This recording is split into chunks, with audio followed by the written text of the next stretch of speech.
ada beberapa kegalauan di dalam masyarakat bahwa bisa enggak kita itu mengubah, nah kalau ini istilahnya mungkin menantang, mengubah nasib. Apalagi kalau kita nasibnya ini sudah terlahir di keluarga tertentu. Ya, kalau mungkin kita hanya karena kerja di satu tempat tertentu, kita bisa mengatakan ya nasib lah nanti saya bisa ganti. Kemudian kalau saya mungkin kuliah di tempat tertentu, nah, kondisinya tidak terlalu nyaman, saya juga bisa mengatakan, nah ganti sajalah karena kondisinya nggak nyaman. Tapi kalau kita terlahir di keluarga tertentu, ini yang agak puyeng.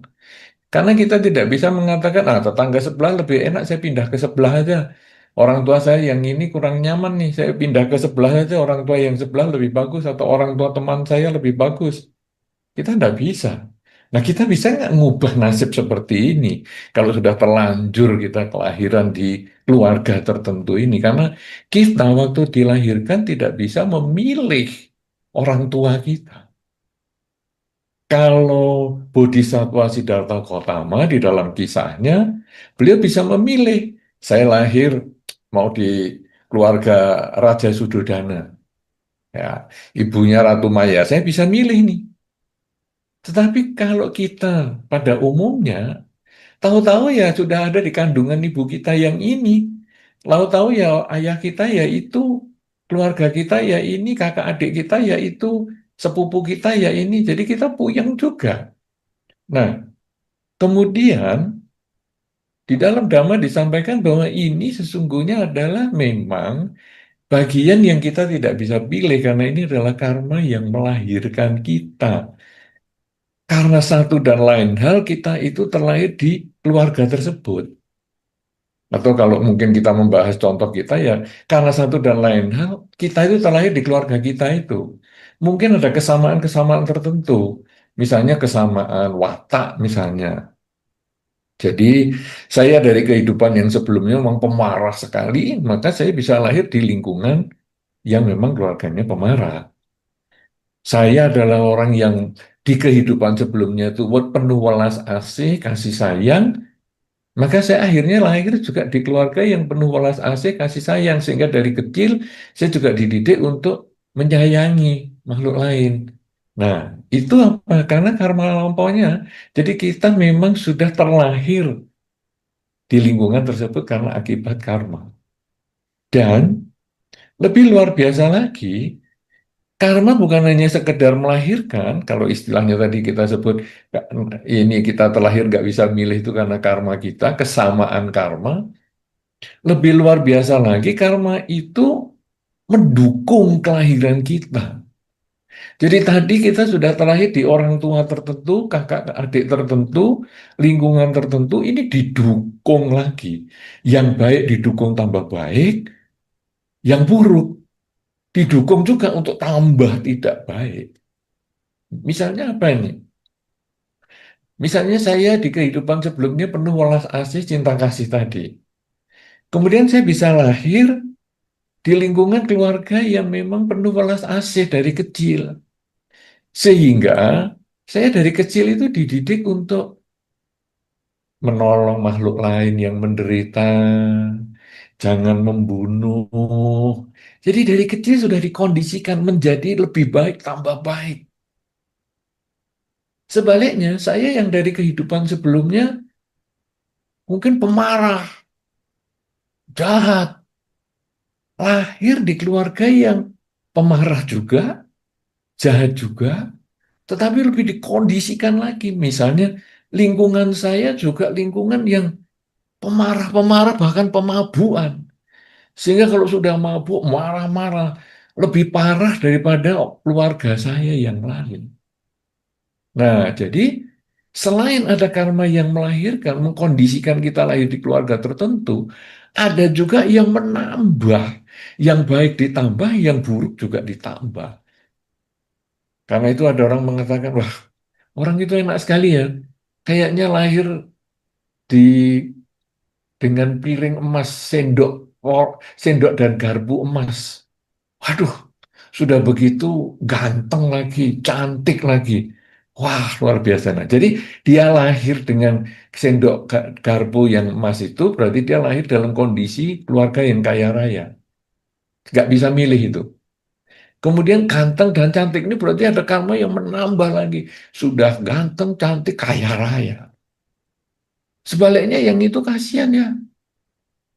Lahir aja seperti nggak punya sendok, nggak punya piring. Jadi hidupnya itu menderita. Mungkin katakanlah secara ekonomi menderita. Sudah gitu, wajahnya yang nggak ganteng-ganteng banget. Nggak cantik-cantik banget.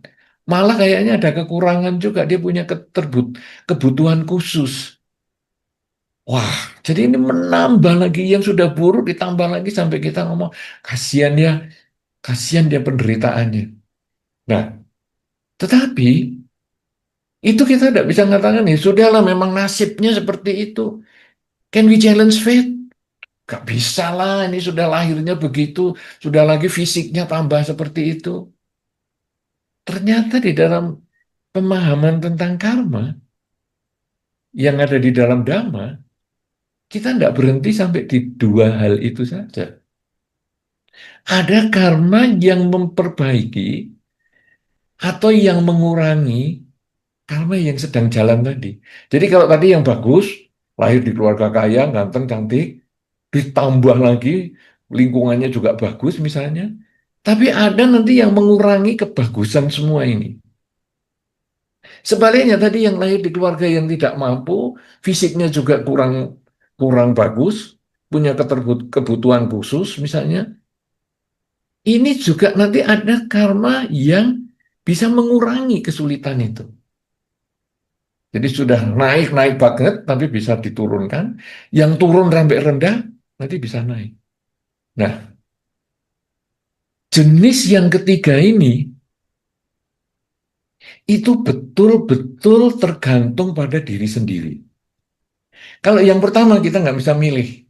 Saya milih orang tua ini nggak bisa, saya milih yang kaya nggak bisa, saya milih orang tua yang ganteng, pintar nggak bisa. Ya sudah seadanya ini. Keluarga saya juga nggak bisa milih ini keluarga ini ya seadanya itu. Kemudian lingkungan tertentu saya juga nggak bisa milih. Itu yang mendukung tadi. Ya, saya sudah nggak bisa milih lagi. Tapi jenis yang ketiga, itu pilihan saya. Saya mau terus bahagia dengan kekayaan saya, dengan fisik saya yang bagus, dengan lingkungan saya yang bagus. Saya ingin terus bahagia, atau saya malah melakukan kesalahan sehingga berpotensi untuk jatuh.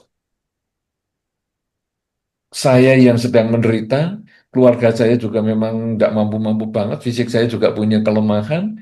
Apakah saya akan mendiamkan itu sehingga saya makin tenggelam, atau saya justru akan punya sikap challenge the fate untuk meningkatkan nasib kita menjadi lebih baik. Nah, inilah yang ketiga, yaitu perbuatan kita.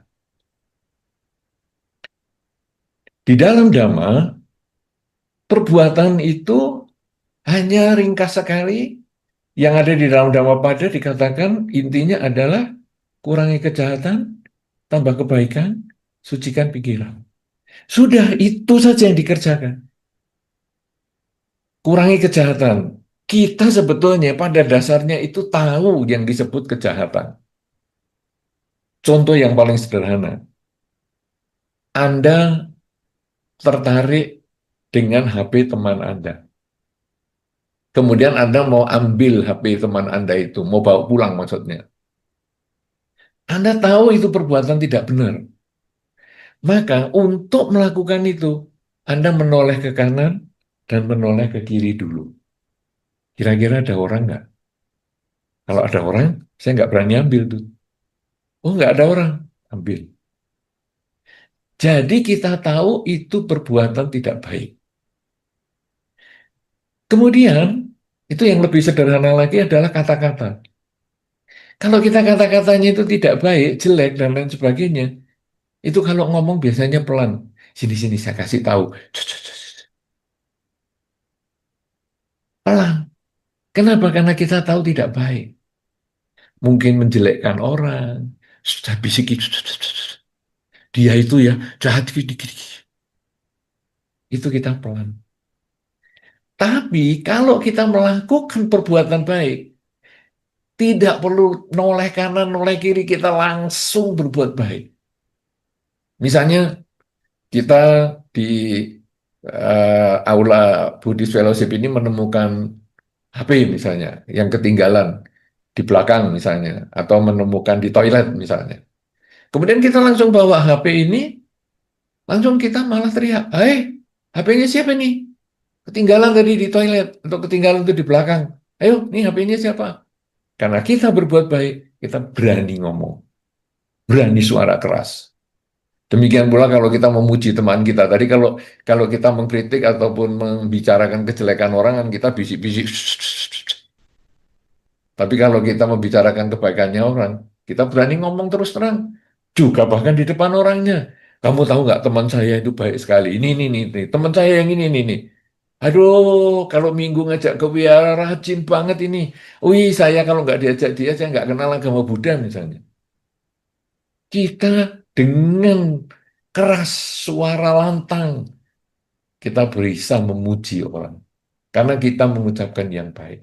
Jadi, dalam diri kita, sebetulnya kita tahu itu perbuatan baik, maka kita bisa menyuarakan dengan keras dan melakukan dengan tanpa ragu. Tapi kalau kita tahu itu perbuatan buruk, tidak berani bersuara keras, tidak berani melakukan dengan terus terang. Jadi kita tahu ukuran baik dan buruk itu. Maka yang tadi dibacakan, yang dipimpin oleh Bro Richard tadi adalah Pancasila Buddhis. Sebetulnya itu standar dasar. Tidak membunuh, tidak mencuri, tidak berzina, tidak bohong, dan tidak mabuk-mabukan itu. Karena kalau kita melakukan itu, biasanya pasti kita itu noleh kanan, noleh kiri. Apalagi hanya sekedar tempuk tangan nyamuk saja. Mungkin di Dhamma Hall itu Anda harus toleh kanan kiri dulu. Ada orang nggak? Kalau nggak ada orang, baru nepuk nyamuk.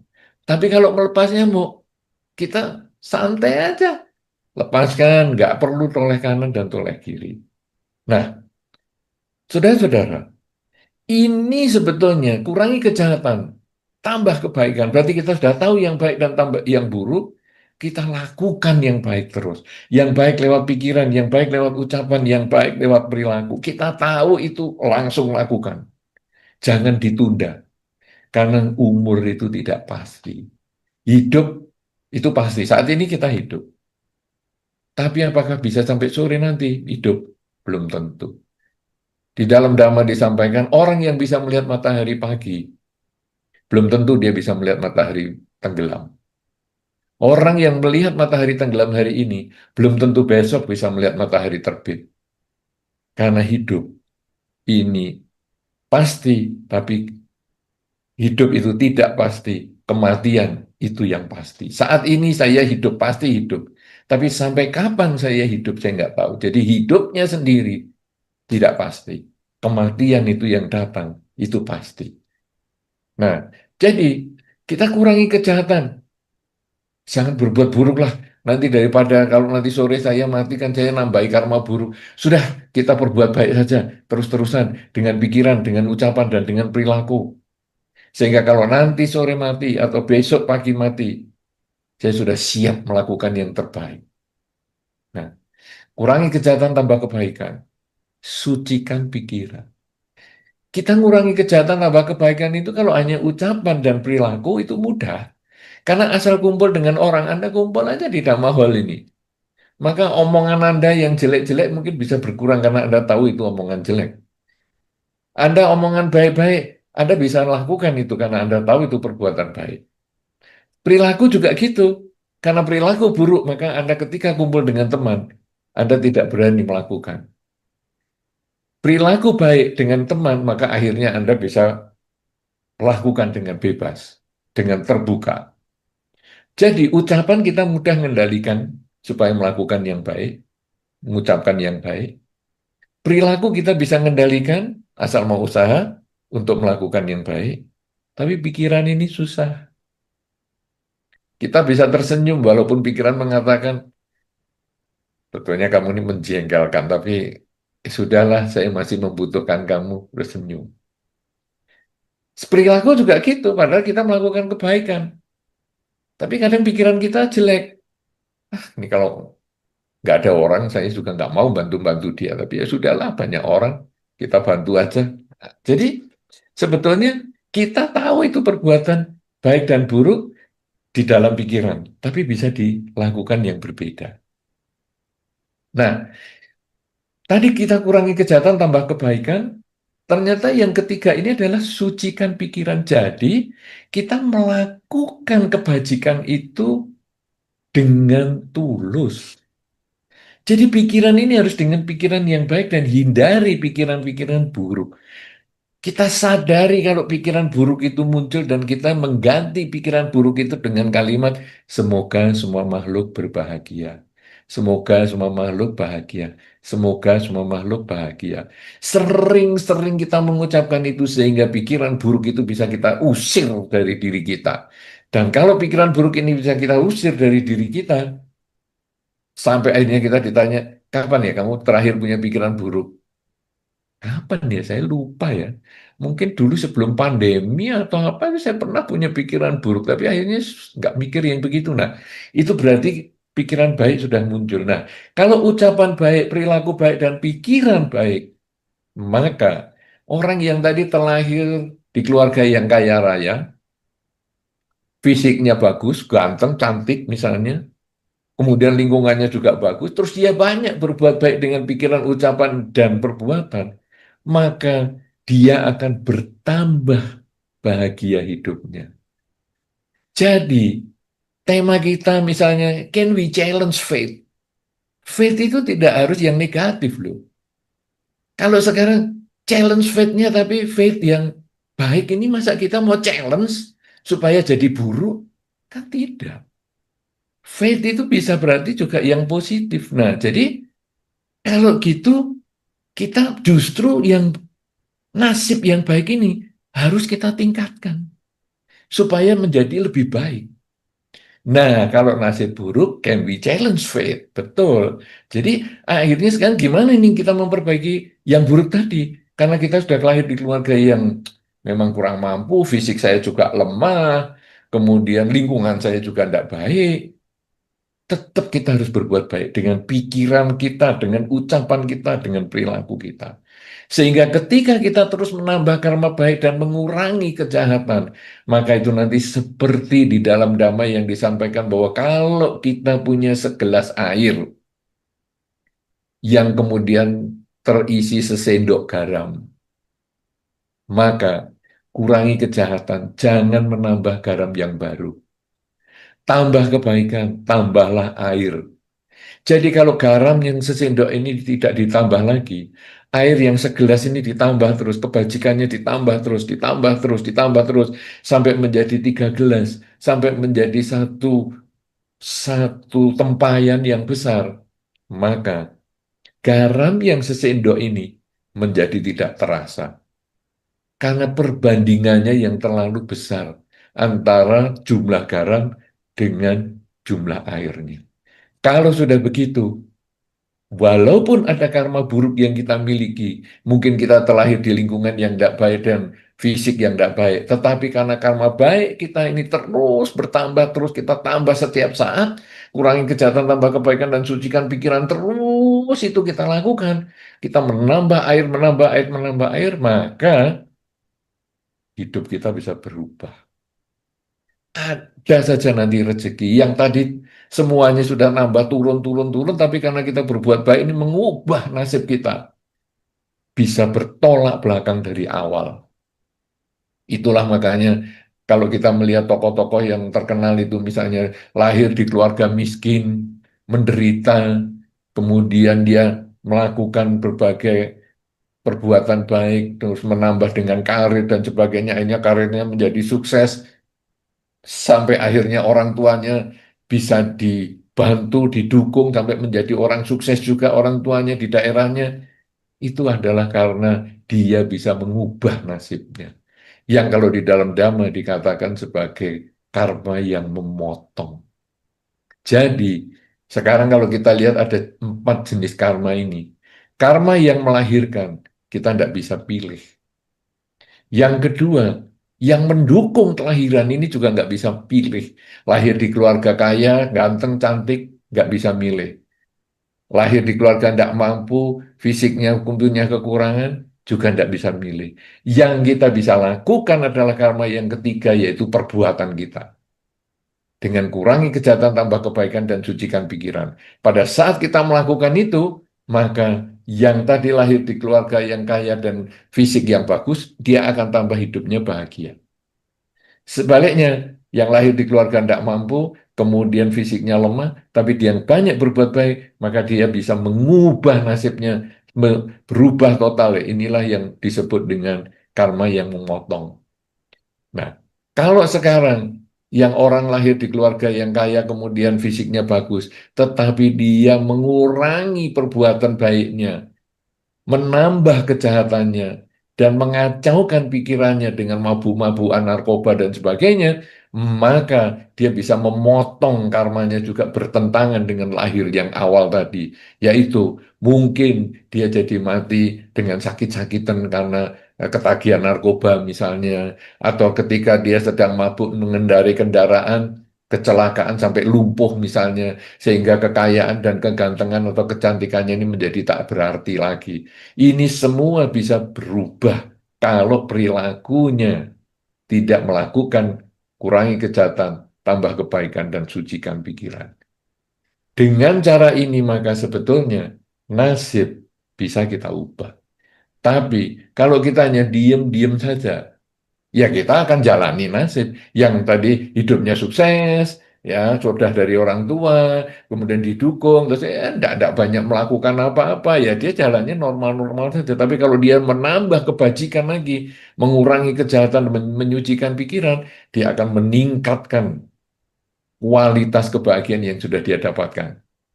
Nah, yang ini juga gitu. Ah, ya sudahlah, aku lahir di keluarga tidak mampu, ya memang tidak bisa apa-apa, apalagi fisikku yang memang lemah gini. Sudahlah, biasa-biasa aja saya jalani, masih hidup gini ya sudah lumayan lah. Ya akhirnya dia tidak bisa memotong karmanya, ya dia jalani aja. Tidak sesuai dengan tema kita, challenge the fate ini. Kita harus berjuang. Karma itu adalah niat. Berarti karma itu adalah perjuangan, adalah usaha, adalah tindakan, bukan cuma terima. Itu hanya buah, ya, menerima buah karma. Tapi kita harus memperjuangkan supaya kebahagiaan itu bisa kita dapatkan. Nah, saudara-saudara, ini kita berbicara tentang karma. Tetapi sebetulnya, kalau tadi challenge faith ini kan kelihatannya seperti tentang hal yang negatif. Negatif dan positif itu sebetulnya adalah tergantung pada pikiran kita. Kalau cocok dengan pikiran kita, cocok dengan keinginan kita menganggap itu positif. Kalau hal itu tidak cocok dengan keinginan kita, maka kita menganggap negatif. Contohnya, misalnya ada makanan semangkok mie. Kemudian kita makan, kita ngomong enak. Kenapa mie ini enak? Karena cocok dengan keinginan saya. Keinginan saya, mie-nya rasanya teksturnya seperti ini, panasnya juga seperti ini, kemudian bumbunya ya seperti ini. Suasana tempat makannya juga seperti ini. Wah, ini enak nih mie-nya ini. Kita merasa cocok. Tapi orang lain mengatakan di sebelah kita, yang makan juga yang sama mie-nya. Enak ini, apa ini teksturnya terlalu kenyal ini, bumbunya nggak nendang sama sekali, nggak ada rasa ini, ya panasnya juga kurang panas ini kalau menurut saya ini seperti mie yang sudah dari tadi pagi misalnya.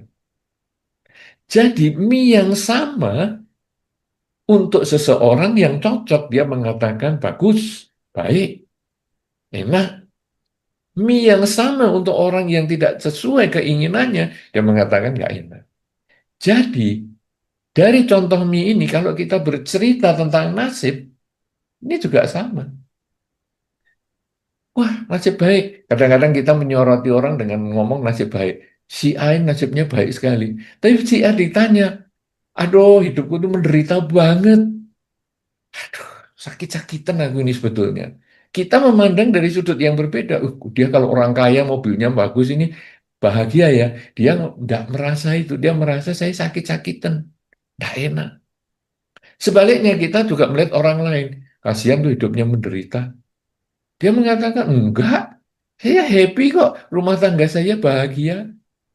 Jadi, sebetulnya nasib itu juga tergantung pola pikir. Kita tidak bisa mengatakan bahwa nasib baik, nasib buruk itu hal yang objektif. Nasib baik dan nasib buruk itu sebetulnya hal yang subjektif. Sehingga kalau si subjek bisa mengubah pola pikir, maka nasib buruk bisa menjadi baik, nasib baik bisa menjadi buruk. Tergantung cara berpikir. Loh, nasib baik kok bisa jadi buruk? Misalnya apa nih? Misalnya untung 5 juta rupiah. Lalu dia mengatakan, aduh kita ini biasanya untungnya 100 juta, kok sekarang jadi cuma 5 juta. Ah, payah nih kerja begini nih, untungnya nggak ada nih kalau cuma 5 juta, seperti nggak ada untung sama sekali. Keuntungan 5 juta bisa menjadi tidak untung, bisa menjadi tidak baik. Karena cara berpikir, biasanya saya 100 juta, sekarang tinggal 5 juta. Lebih baik nggak untung lah. Sebaliknya ada orang yang rugi 5 juta. Kemudian dia mengatakan, eh untung ya, rugi kita cuma 5 juta nih. Daripada kemarin saya bayangkan rugi saya ini kita ini ruginya bisa 10 juta. Ternyata cuma 5 juta ya. Untung lah masih ruginya 5 juta. Rugi 5 juta itu katanya untung. Tadi yang untung 5 juta katanya rugi. Ini kan sesuatu yang jelas itu karena cara berpikir. Nah, dengan kita memperbaiki pola pikir, kita bisa membuat hidup ini penuh kebahagiaan. Dengan kata untung itu saja tadi sederhana aja. Untung ya, ruginya cuma 5 juta, nggak 10 juta. Itu membuat kita sudah cara berpikirnya menjadi lebih bagus. Sehingga kita tidak gampang menyerah. Kita lebih gampang bersyukur pada yang kita miliki dan tidak menyesali yang hilang. Yang hilang 5 juta. Tetapi kita mensyukuri bahwa masih untung tidak sampai 7 juta atau 10 juta. Ini sama dengan kalau kita pas bekerja kemudian tangannya terluka, lecet. Kadang-kadang kita stres karena lecetnya ini. Kita tidak mensyukuri bahwa sepanjang tubuh kita yang lain ini utuh, baik, sehat. Nah, jadi kita akan mengatakan untung ya yang lecet cuma di sini, sisanya yang lain masih sehat. Dengan cara seperti itu, hidup kita menjadi lebih baik. Jadi, can we challenge fate? Bisa dengan hanya sering mengubah kata untung. Dengan sering mengucapkan kata untung ini membuat nasib kita juga bisa berubah menjadi selalu baik. Apalagi kalau kita dengan menambah kebajikan, sengaja menambah kebaikan dengan pikiran, dengan ucapan, dengan perbuatan, karena mengingat kata-kata di dalam Dhamma tadi, kurangi kejahatan, tambah kebaikan, sucikan pikiran. Maka kalau karma baik itu seperti air yang tadi saya sampaikan, karma buruk itu seperti garam, kita tadi disarankan untuk misalnya jangan menambah garam. Ya, jangan tambah. Tambahlah air sebanyak-banyaknya. Sehingga nanti garam yang sesendok yang sudah tidak bisa dikeluarkan itu, akhirnya menjadi tidak terasa. Nah, ini untuk orang yang hidupnya menderita, seperti garamnya itu banyak. Yaitu sehingga terlahir di keluarga tertentu, dengan saudara tertentu, ya kemudian juga lahir di dalam lingkungan ataupun di eh, alam ataupun tempat yang mungkin kadang kena bencana alam, kemudian kena peperangan dan lain sebagainya. Kadang kita sudah tidak bisa milih, tapi dengan melakukan banyak kebajikan, menambah air terus, maka garam yang sedikit itu menjadi tidak terasa. Nah, sebaliknya yang tadi contoh orang yang lahir di keluarga yang sukses, fisiknya bagus, itu sepertinya airnya sudah banyak. Nah, kalau dia mabuk-mabukan, dia memilih lingkungan yang tidak baik karena dia punya kekayaan yang mencukupi sehingga banyak orang yang mendekat ke dia, dia seperti nambah garam, nambah garam. narkoba, nambah garam. Sehingga hasilnya air yang dia miliki itu menjadi sangat asin. Lah itulah dia, Tyler kena narkoba, nabrak, kecelakaan, cacat, dan malah mungkin vegetatif. Jadi dia sudah menjadi seperti pohon yang sudah tidak bisa ngapa-ngapa, cuma di tempat tidur 15 tahun misalnya. Yang hanya makanan ya dikasih dari saluran, nafas yang mungkin dikasih dari saluran, hilang gantengnya, tidak bermanfaat kekayaannya. Kenapa? Karena dia nambah garam, nambah garam, nambah garam. Coba kalau dia tetap kurangi kejahatan, garamnya ini sedikit, tapi sudah jangan nambah lagi. Air kamu sudah banyak, tambah lagi air, tambah lagi, tambah lagi. Maka dia bisa mempertahankan kebahagiaannya itu untuk waktu yang lama. Kalau sudah begini, maka nasib yang dia miliki ini bisa ditingkatkan menjadi lebih baik karena dia punya nasib baik. Tidak perlu di-challenge untuk menjadi sebaliknya, tetapi justru di-challenge untuk ditingkatkan supaya dia makin baik. Sedangkan kalau yang nasibnya tidak baik, nah inilah yang perlu di-challenge supaya nasibnya bisa menjadi baik. Dan siapa yang bisa men-challenge adalah diri sendiri. Bagaimana cara men-challenge-nya? Bagaimana cara mengubahnya? Menantang nasib ini adalah dengan satu prinsip saja, mengurangi kejahatan, menambah kebaikan, dan menyucikan pikiran. Karena pada dasarnya kita tahu hal yang buruk dan kita tahu hal yang baik. Karena kalau kita mau melakukan, pasti kalau yang buruk terutama kita selalu mencari aman supaya nama baik kita tidak tercemar dengan menengok kanan dan kiri. Kalau sudah tahu ukurannya seperti itu, apalagi sudah dijelaskan tadi di dalam pembacaan sila, tidak membunuh, mencuri, berzina, bohong, dan mabuk-mabukan, maka itu dilakukan di dalam kehidupan sehari-hari, maka apapun nasib hidup kita pada saat ini, kalau yang baik akan bertambah baik. Sedangkan kalau yang buruk akan berubah pada waktunya menjadi lebih baik. Can we challenge faith? Jelas bisa.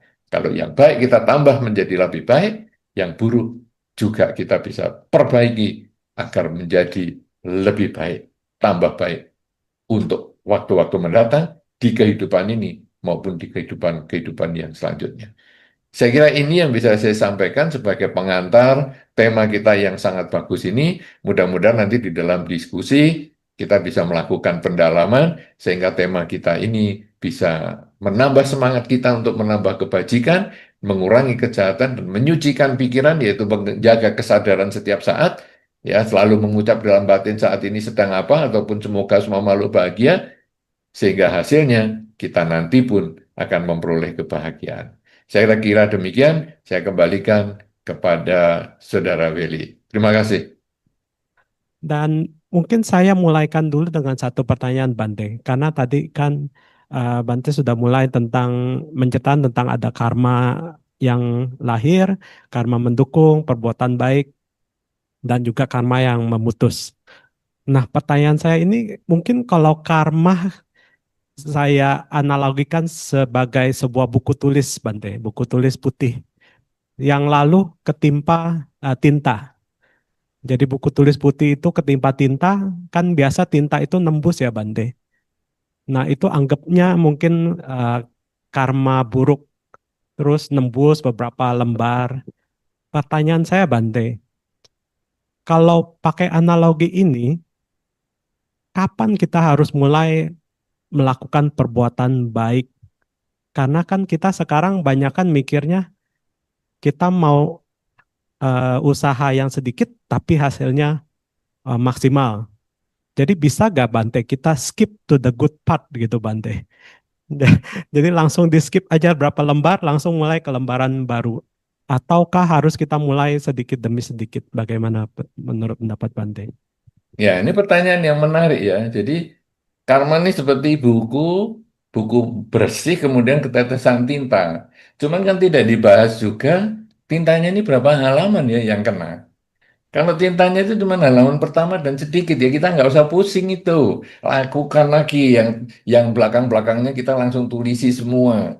Tapi kalau itu hampir satu buku, maka kalau tadi kurangi kejahatan tambah kebaikan, tintanya jangan ditambah lagi. Kita jangan mengkondisikan tinta menetes lagi di buku kita ini.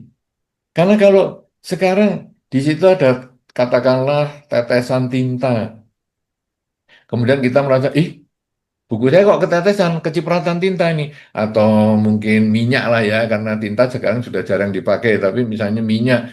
Aduh, ketetesan minyak. Ya kita jauhkan. Yang sudah kena minyak, ya sudah. Itu tadi yang dikatakan bahwa kalau sesendok garam ini sudah nempel ataupun sudah ada di dalam larutan itu sudah jangan diurus.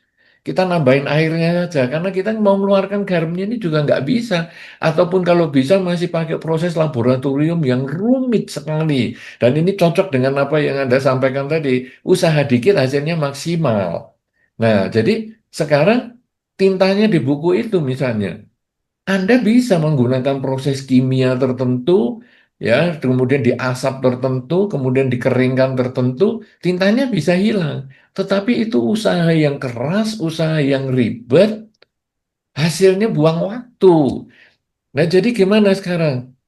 Ini berapa banyak yang kena tinta? Ya sudah, kita abaikan yang kena tinta, jangan mengkondisikan kena tinta lagi, jadi berdekatan dengan sumber-sumber penderitaan itu tadi, yang buruk itu, kemudian kita mulai menggunakan yang baik. Dan kemudian mungkin kita ada usaha untuk menambah lembar-lembaran buku kita yang lain, supaya yang putih ini menjadi lebih banyak. Yang sudah ada tintanya ya sudah. Ibaratnya tadi luka ya sudah, kita jangan ngurusi lukanya ini terus disesali sampai 2 minggu, malah bikin trauma, kita tidak berani memasak karena takut luka dan sebagainya, tidak ada gunanya.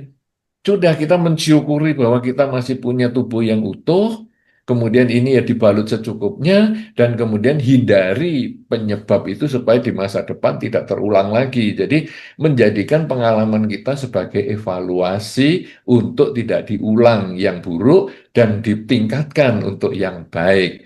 Nah, jadi sekarang hasil yang hasil yang banyak dengan usaha yang sedikit ini maksudnya apa? Tinggal kita melihat seberapa banyak tinta itu masih ada.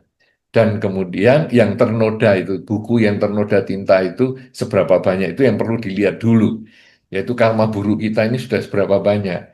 Dan kita harus bersyukur kita masih hidup. Bersyukur kita masih punya kesempatan untuk berbuat baik dengan pikiran, ucapan, dan perilaku. Walaupun mungkin saya terlahir di keluarga tertentu yang kurang bahagia, walaupun saya punya kekurangan fisik, walaupun saya punya lingkungan yang kurang baik, tapi saya harus tetap punya pikiran baik, ucapan baik, dan perbuatan baik karena saya bisa untuk mengurangi ketamaan, kebencian, kegelapan batin, dan lain sebagainya. Kita kemudian terus berusaha berbuat baik, maka buku kita ini, walaupun mungkin lembarannya tinggal sedikit, tapi yang kita tulisi bisa banyak karena kita membuat tulisan yang lebih rapi, kita tidak perlu mikirkan tadi lembaran-lembaran awal yang kena tinta itu, atau mungkin mungkin di satu lembar ini di tengah ini ada tintanya, ya kita tulis dengan pelan-pelan semuanya yang di lembar-lembar yang tidak ada tintanya, sehingga di tengah kita memetik karma buruk tintanya tadi, kita masih tetap melakukan yang baik. Jangan malah, ya ini tintanya kok kena di tengah ya, sudahlah sekalian yang lain dikasih tinta. Itu artinya bahwa hidupku kok buruk ya, kebaikanku kok cuma sedikit, karma baikku kok sedikit. Ya sudahlah aku berbuat jahat dan jalan, terus menambah kejahatan, terus melanggar sila saja, biar seluruh lembar ini buruk semua, kena tinta semua. Enggak.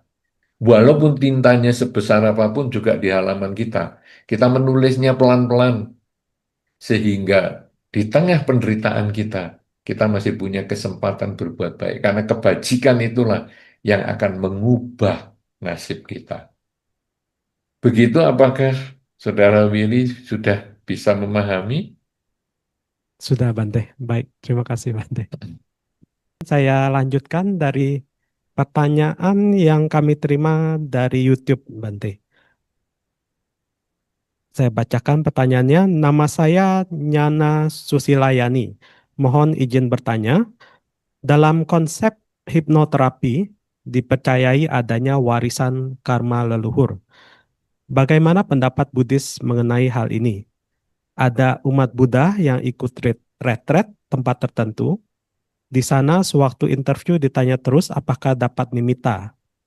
Dia hanya jawab, nggak ada. Karena ini, dia merasa dirinya takdir, nggak bisa meditasi. Akhirnya depresi dan bilang, ya sudah, saya sudah fate-nya, takdirnya nggak bisa meditasi. Bagaimanakah menghilangkan kesedihan orang yang demikian? Orangnya itu sampai stres, sampai tidak mau meditasi, dan hanya mau berdana. Mohon nasihat bimbingan Bante mengenai hal ini. Oh, Baik. dua pertanyaan yang berbeda, Bante. Tadi yang warisan leluhur itu kan ya tentang ini kan, tentang kesulitan untuk meditasi ini toh. Itu pertama dalam konsep hipnoterapi, Bante. Betul.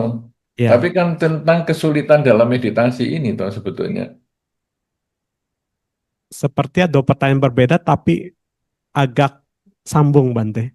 Oke, ya Ya, saya coba. ya, yang pertama itu hipnoterapi, eh, adanya warisan karma leluhur. Yang kedua itu tentang tidak bisa meditasi. Jadi dia percaya kayaknya sudah takdirnya dia tidak bisa meditasi. Jadi latihannya berdana saja. Karena kalau saya mendengarkan pertanyaan ini, sepertinya warisan leluhur ini contohnya yang tidak bisa meditasi ini. Iya, Sepertinya itu karena dia tidak memberikan contoh warisan karma leluhur ini. iya, kemungkinan begitu, Bante. Ya, jadi sepertinya begitu. Nah, jadi mungkin orang ini hipnoterapis sehingga dia melihat kesulitannya adalah sebagai warisan leluhur, karma leluhur. Karena di dalam Buddhis sebetulnya pandangan tentang warisan karma leluhur ini tidak ada. Jadi adanya ya seperti tadi, misalnya yang melahirkan, kemudian yang mendukung, yang mengurangi dan memotong itu salah satu bentuk karma. Ya, kemudian masih ada beberapa yang lain, tetapi yang warisan leluhur ini tidak ada. Nah, kalau seandainya ini dicontohkan dengan kesulitan di dalam meditasi, ya, karena dia kemudian dia mengatakan, "Nah, sudahlah ini takdir saya." Nah, takdir ini saya membacanya itu sebagai warisan dari leluhur, berarti dia menganggap ini adalah karma lampau saya. Nah, warisan leluhur ini atau warisan karma leluhur ini berarti seperti karma lampaunya itu malah masuk akal. Jadi itu karma lampau. Jadi bukan leluhur artinya warisan kakek karma kakek saya. Tidak seperti itu. Mungkin kalau ini sudut sudut saya membaca ataupun saya memahami secara makna yang letterleknya ya. Misalnya warisan karma leluhur berarti saya ini hidupnya menderita karena dulu kakek saya jahat. Nah, itu tidak ada. Itu warisan karma leluhur. Jadi karena kakek saya jahat, maka saya kemudian hidup saya menderita. Ya inilah buah karma kakek saya ini jatuh ke saya. Enggak, karena karma itu adalah milik pribadi. Siapa yang menanam, dia yang akan panen. Kakek saya yang menanam, maka kakek saya yang akan panen. Entah di kehidupan dia atau di kehidupan-kehidupan selanjutnya. Nah, tapi kok saya kok merasakan panenannya? Yaitu karma buruk saya kok juga berbuah dulu itu kakek saya suka membunuh tikus. Akhirnya di kehidupan ini rumah saya banyak tikus. Apakah ini warisan karma leluhur? Bukan. Saya punya karma buruk juga yang berhubungan dengan tikus di kehidupan yang lampau, dan sekarang saya terlahir di kondisi yang sama, yaitu yang berurusan sama tikus. Jadi sendiri-sendiri. Nah, kakek saya gimana? Kakek saya itu nanti akan lahir sesuai dengan karmanya lagi di tempat yang berbeda. Itu kalau saya melihat secara bahasa yang letterless ataupun yang bahasa yang apa adanya tentang warisan karma leluhur. Gara-gara kakek saya berkacamata, maka ayah saya juga berkacamata dan saya juga berkacamata. Jadi DNA kita ini berkacamata dan keturunan saya juga berkacamata. Ini warisan leluhur. Wah, kok kita punya DNA yang sama? Ini kan berarti warisan karma leluhur. Kita yang dulunya di kehidupan sebelumnya mungkin punya masalah dengan mata, maka sekarang kita memilih karma yang cocok karena kecocokan karma, kita lahir di lingkungan orang yang punya problem dengan mata. Nah, seolah-olah kita keturunan dari leluhur, punya kekurangan DNA-nya, DNA di mata. Tapi ternyata sebetulnya kalau menurut karma dia tidak. Demikian pula sakit jantung. Dulu orang tuanya sakit jantung nggak? Wah, hati-hati loh kamu potensi. Ya, demikian pula kanker. Nah, dulu orang tuanya kanker nggak? Wah, ini berpotensi ini. Ya, nah jadi penyakit-penyakit turunan itu seolah-olah itu warisan dari leluhur. Sebetulnya di dalam dhamma justru kebalikan. Kita masuk ke lingkungan itu karena kita sudah punya kekuatan karma yang mirip, yang sama dengan keluarga di situ. Maka akhirnya jenis mencari jenis, ketemulah kita. Jadi sama-sama dulu keluarga saya ini kakek saya sakit mata, menggunakan kacamata, silindris misalnya, DNA-nya. Nah, maka akhirnya semuanya silindris semua sampai saya, sampai turunan-turunan saya.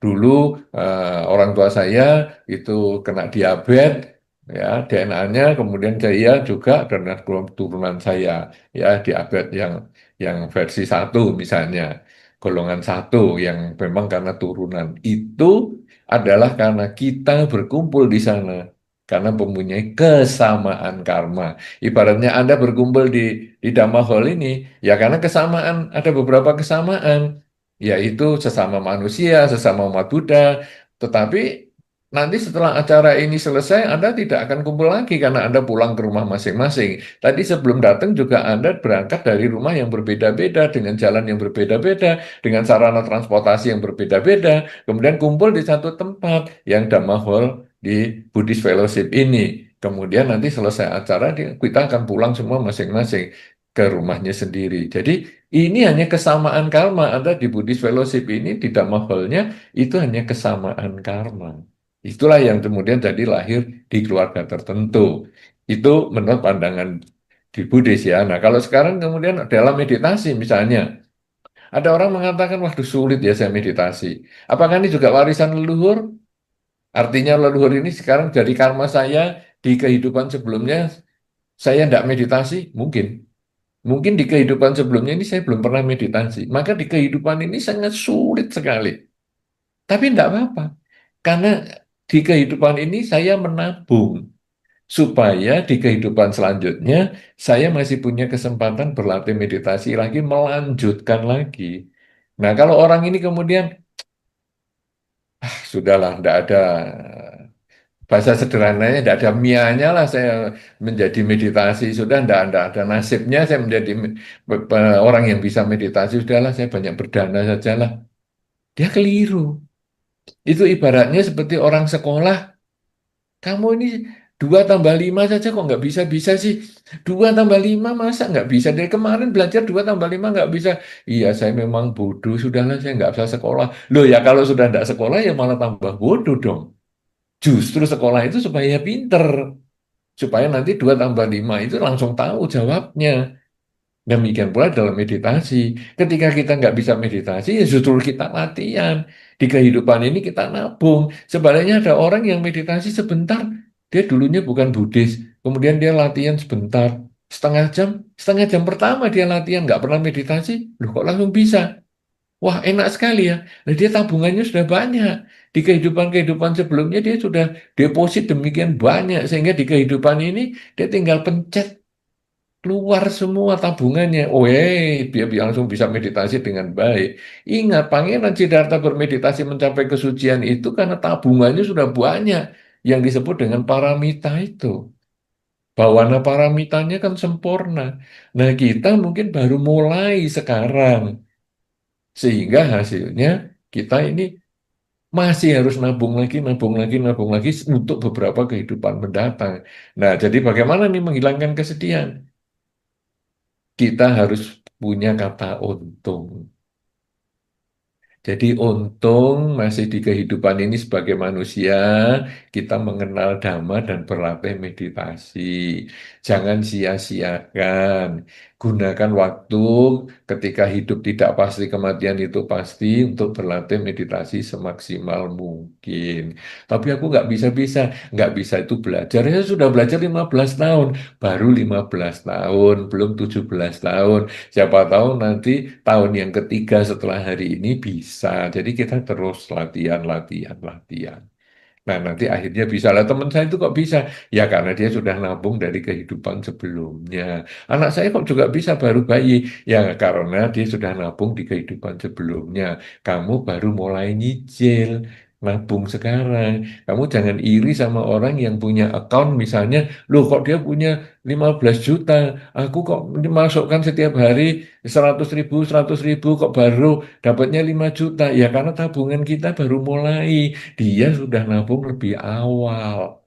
Ya kita terus jangan, sudahlah kalau gitu aku nggak usah nabung, percuma, cuman dapat 5 juta misalnya, tiap hari 100 ribu, ya selamanya nggak akan nambah. Nah dia kok enak? Ya karena dia selalu menabung.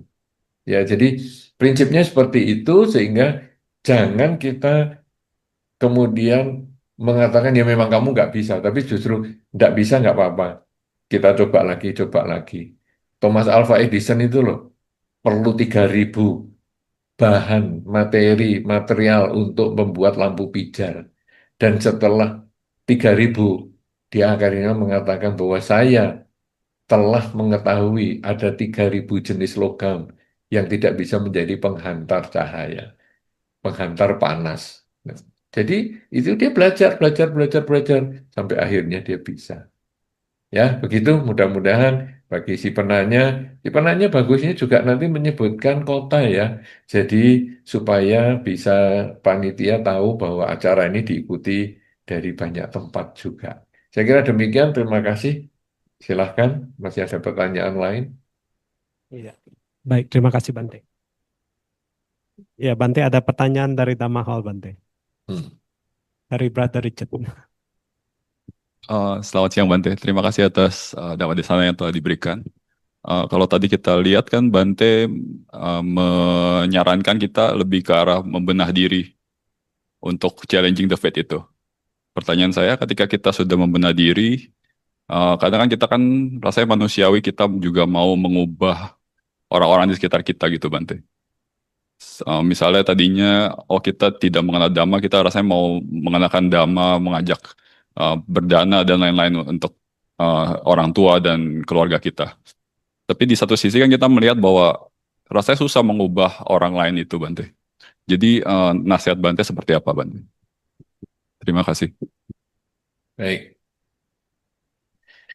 memang benar kita harus mengubah diri. Itu betul ya. Jadi kita tidak bisa menggantungkan orang lain supaya kita nasibnya jadi baik. Tidak bisa. Kita harus memperbaiki diri, mengurangi kejahatan, menambah kebaikan, menyucikan pikiran, baru kita bisa hidupnya bahagia. Nah, tentu hal ini juga kita pengen kasihkan ke orang lain. Ibaratnya kita punya makanan yang enak, masa teman kita nggak kita bagi, masa keluarga kita nggak kita bagi, kan namanya makanan enak. Itu makanan aja kita begitu kan. Apalagi sesuatu yang lebih bersifat mental ya, jadi spiritual. Sehingga sayang banget nih kalau nggak dibagikan pengetahuan ini. Nah, Anda bagikan. Tapi sulit ya mengenalkan, memang sulit. Itu seperti gelas yang kalau tertutup. Kadang-kadang sulit sekali mau diisi air, padahal gelasnya kosong ya. Tertutupnya diisi air, bahkan diletakkan di bawah air terjun aja, nggak ada airnya di dalam sini. Tapi begitu dia mau buka, keluar kesempatan untuk mendapatkan air. Nah, jadi sekarang bagaimana ini? Karena kita memang sulit untuk mengenalkan kepada orang lain. Kita hanya mengkondisikan aja. Seperti misalnya acara ini di live streaming kan di YouTube misalnya. Kenapa? Karena ada kemungkinan pada saat ini orang-orang ada yang sibuk sehingga dia tidak bisa datang ke Buddhist Fellowship. Itu bisa. Jadi dia ikutnya di rumah. Nah, kemudian Ada juga yang hari ini dia ada kesibukan sehingga tidak bisa berada di tempat ataupun dia mengikuti secara live streaming. Itu juga ada karena kebetulan ada kesibukan yang lain. Tetapi dia nanti bisa mendengarkan rekamannya di kesempatan lain. Nanti malam mungkin dia santai sudah di rumah, dia putar hari ini. Nah, jadi kita mengkondisikan. Kalau semua harus harus offline, akhirnya kalau dia hilang kesempatan, dia tidak datang, dia sudah tidak punya kesempatan belajar lagi. Makanya sekarang saya selalu maunya online itu supaya apa? Supaya ada dokumentasinya. Dengan ada dokumentasinya, maka nggak tahu kapan itu akhirnya dia bisa membuka sendiri dan dia bisa mendengar tergantung misalnya eh, dia nyarinya gimana nih keywordsnya. Misalnya fate, nasib. Jadi ini kok saya nasibnya jelek sekali ya. Gimana nih?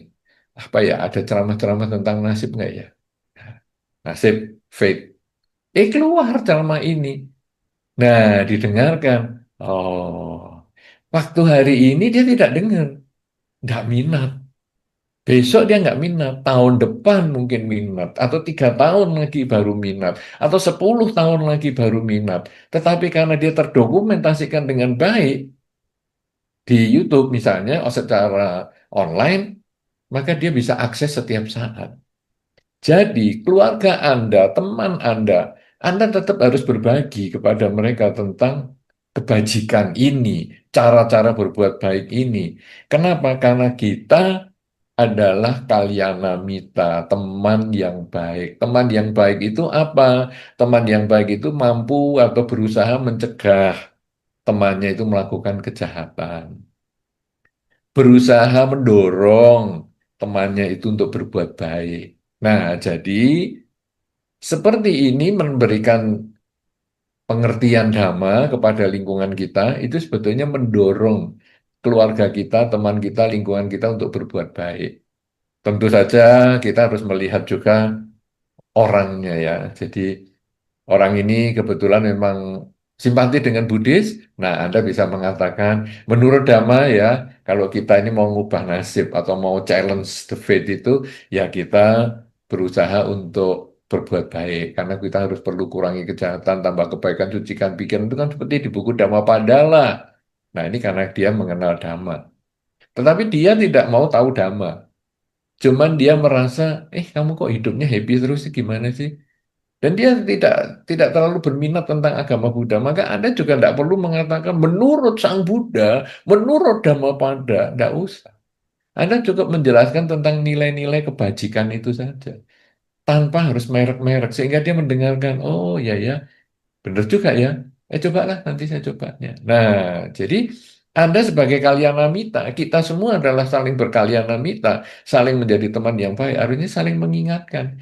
Tapi masalah ingatan kita, peringatan kita ini apakah dia mau dengarkan atau ditunda, ataupun nanti untuk sampai yang akan datang, itu urusan dia. Tapi kita tetap punya kewajiban moral untuk membabarkan, mewartakan nilai-nilai kebaikan ini.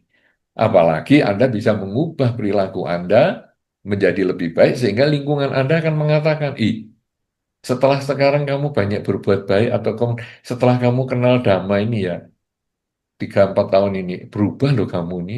Sekarang jadi, wah ucapannya jadi lebih baik, perilakunya lebih baik. Wow, hebat nih. Kamu dari mana sih belajar gini-gini? Ya Dhamma. Dari mana? Kalau saya mau belajar awalnya gimana? Nah, kalau dia tanya begitu, itu berarti dia sudah seperti gelas yang tadi mulai membuka dirinya, tinggal diisi airnya. Tapi kalau kita sendiri setelah kenal Dhamma, kelakuannya tambah jelek, maka orang akan mengatakan percumalah kamu aktif di wihara, apa gunanya kamu tambah jahat gitu, omonganmu tambah ndak karuan. Karena orang di luar itu dia tidak ikut puja bakti. Orang di luar tidak membaca buku-buku Dhamma. Orang di luar itu hanya melihat kelakuan kita itu bagaimana. Karena kelakuan kita mewakili ajaran Buddha itu sendiri.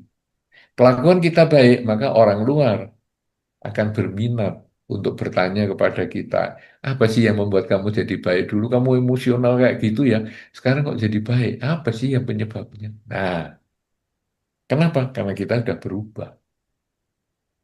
Nah, orang luar hanya lihat kita. Kemudian, kamu kok jahat banget nih apa nih? Kamu ini ikut agama apa tuh? Kita bisa malu loh kalau kita dari awalnya sudah dikatakan, kamu kok kelakuannya kayak gitu sih, jahat banget. Kamu agamanya apa? Kita malu pasti. Karena kita tadi tahu kan, kalau mau berbuat jahat, kita mesti noleh kanan kiri dulu. Takut orang lain tahu.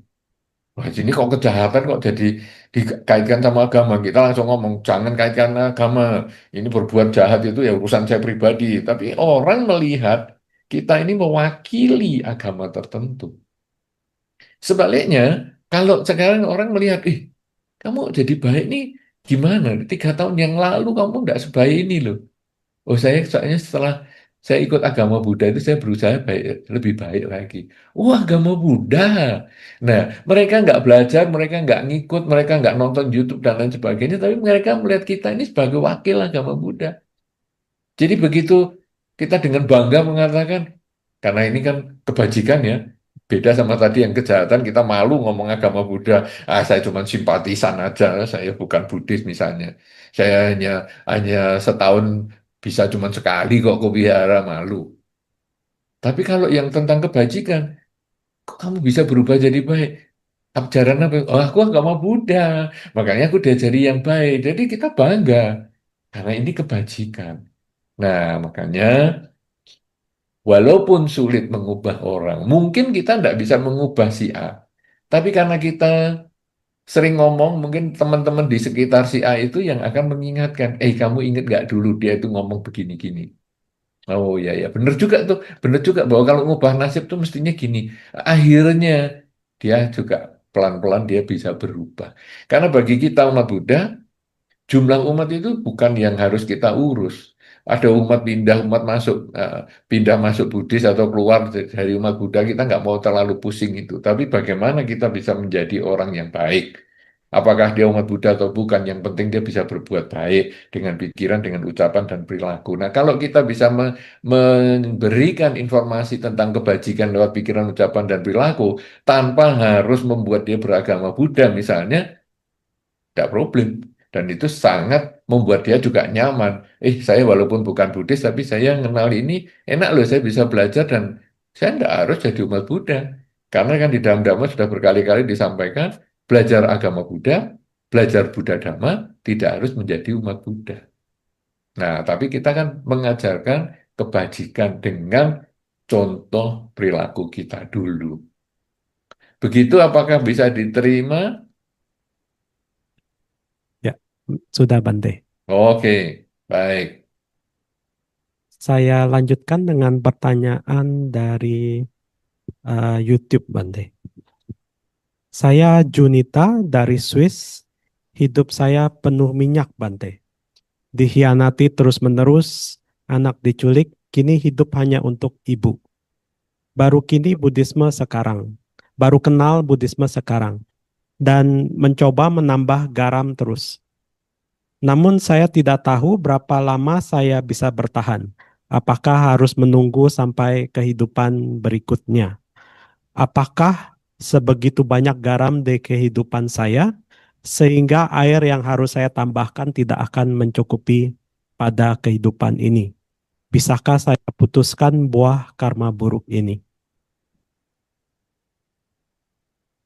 Sudah. Sudah, Bante. Iya, ya, Ibu Junita dari Swiss. Luar biasa ya acara ini diikuti sampai Swiss juga. Ini kan menyenangkan ya kalau kita kita secara online begini. Kalau saya mungkin datang ke Dhamma Hall mungkin belum tentu bisa ya. Tapi juga Dhamma Hall sekarang sudah mulai di live streaming juga. Jadi kita senang bisa diikuti sampai Swiss, tapi juga tentu kita ikut prihatin dengan kondisi yang tadi disampaikan bahwa hidupnya penuh dengan minyak. Mungkin ini mengambil contoh dari Saudara Willy tadi, yaitu dengan air dan buku dan tinta itu. Jadi mungkin hidupnya penuh dengan tinta yang dihianati lah, dibikin kesulitan lah, dan lain sebagainya. Nah, kemudian berusaha menambah air semaksimal mungkin. Sampai kapan ini? Nah, ini problem yang paling sering terjadi. Sampai kapan ya bosan sekali. Saya sudah usaha semaksimal mungkin, tapi kok ya tetap aja seperti ini. Nah, kita ini sekarang perlu juga melihat perbuatan baik kita, walaupun hanya menambah setetes air di gelas yang berisi garam itu.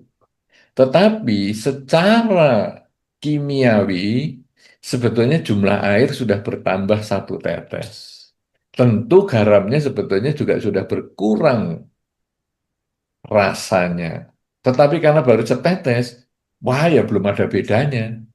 Coba 2 tetes, coba 5 tetes, coba 10 tetes, coba sampai 1 gayung.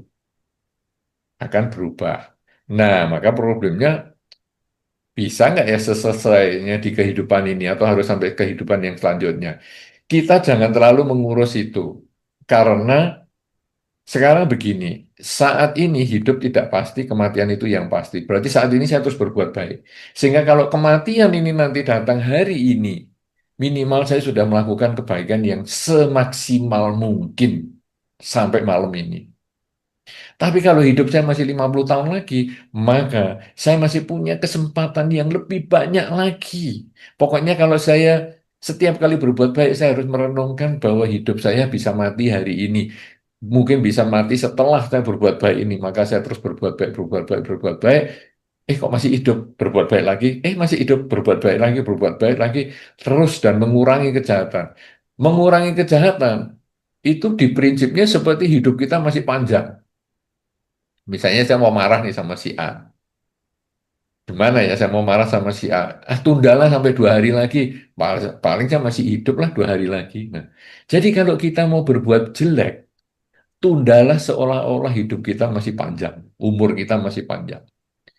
Tapi kalau kita mau berbuat baik, anggaplah nanti malam atau 5 menit lagi kita mati. Artinya, kalau kita sudah berpikir untuk baik, segera kerjakan. Kalau kita berpikir buruk, tunda semaksimal mungkin. Sampai nanti akhirnya Anda lupa sendiri. Kapan ya saya pikiran buruknya? Kayaknya kok saya sudah tidak punya ya. Itu baru enak. Nah, jadi Anda jangan merasa, kayaknya nggak mungkin di kehidupan ini saya bisa bahagia. Tidak, saya terus. Nah, tetapi ketika Anda tadi dihianati, dibikin ada problem sampai harus menambah garam terus dan lain sebagainya, mulailah juga mengubah pola pikir. Jadi, seperti yang tadi ya pertanyaan yang sebelumnya, kita ini harus mengubah diri. Mengubah diri dengan memperbanyak kebajikan, jelas, dengan pikiran, ucapan, dan perilaku. Tapi menyikapi orang-orang di sekitar kita, menyikapi situasi-situasi yang tidak menyenangkan itu, kita juga mengubah pola pikir. Dengan sering mengatakan untung. Tadi Anda sebetulnya sudah sepintas mengatakan untung, saya sudah kenal agama Buddha sekarang. Jadi, itu yang Anda harus kembangkan terus, untung. Untung. Untung sekarang saya sudah tahu ini, jadi setiap kali emosi saya keluar, bukan garam yang saya tambah, tapi air, yaitu dengan sering mengucap, ya semoga dia bahagia, semoga semua makhluk bahagia. Dia mengkhianati saya, semoga dia bahagia, semoga semua makhluk bahagia. Oh ya nggak bisa dong saya mendoakan orang yang mengkhianati kok. Oke, kalau nggak bisa ya semoga semua makhluk bahagia. Karena ketika mengucapkan semoga semua makhluk, dia pun termasuk. Karena kita tidak mengatakan semoga semua makhluk kecuali dia itu bahagia, tidak. Saya tidak bisa ngomong semoga dia bahagia. Oke, kalau gitu saya ngulang semoga semua makhluk bahagia, semoga semua makhluk bahagia. Nah, dengan cara itu nanti lama-lama akhirnya ketika kita kepikir orang yang mengkhianati itu, sudahlah terserah kamu mau apa. Nah, kita sudah mulai berubah. Apalagi kalau mungkin kita keluar dari lingkungan itu. Ibaratnya tadi kalau ceritanya buku yang terkena tinta, ya jangan kita malah berada di lingkungan yang tertetes-tetes tinta itu. Ya kita berusaha cegah hal itu. Itu kan lingkungan tuh yang netesin tinta. Ya sekarang kita berusaha menghindar, mengurangi komunikasi dan lain sebagainya. Sehingga tinta yang sudah kita terima ini ya sudah. Tetapi sisa halaman yang masih bisa ditulis ya untuk tulis, untuk membuat hal-hal yang kita bermanfaat. yaitu misalnya kebajikan-kebajikan itu. Ya, jadi kita jangan menyesal dengan kebajikan ini dan kemudian bisa nggak bisa diputus nggak? Sebetulnya bisa. Memutus kelahiran kembali. Jadi itu bukan bukan karena karma baik dan karma buruknya nol. Seperti pembukuan, debit kredit nol. Bukan. Pemutusan karma buruk, bahkan pemutusan kelahiran kembali, itu adalah mengkondisikan karma buruk, karma baik tidak berbuah. Itu ibaratnya seperti biji jagung yang potensi tumbuhnya masih besar. Kita letakkan di tanah, dia pasti tumbuh. Dalam seminggu diletakkan di tempat yang lembab, dia pasti tumbuh. Tetapi biji yang sama ini kita letakkan di meja kaca.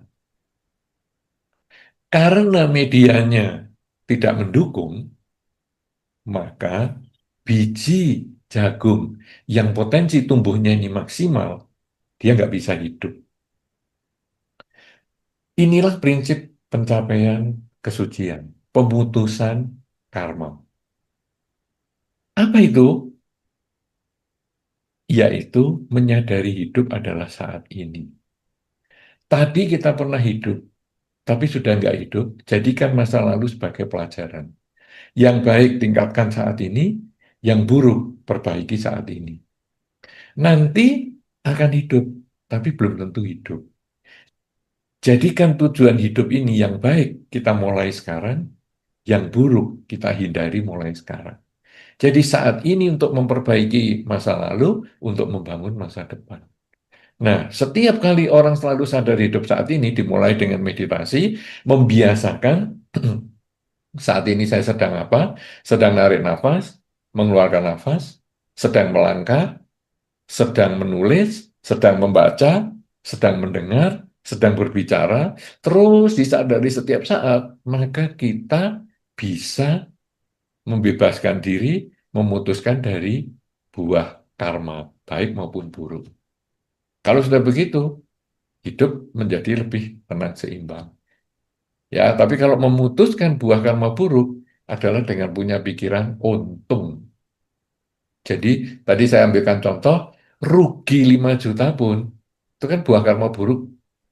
Untung ya, cuma 5 juta, ruginya itu tidak 7 juta. Nah, itu kalau kita contohkan dengan uang itu menjadi lebih mudah untuk dibayangkan. Karena ini nanti di semua sisi, misalnya sakit.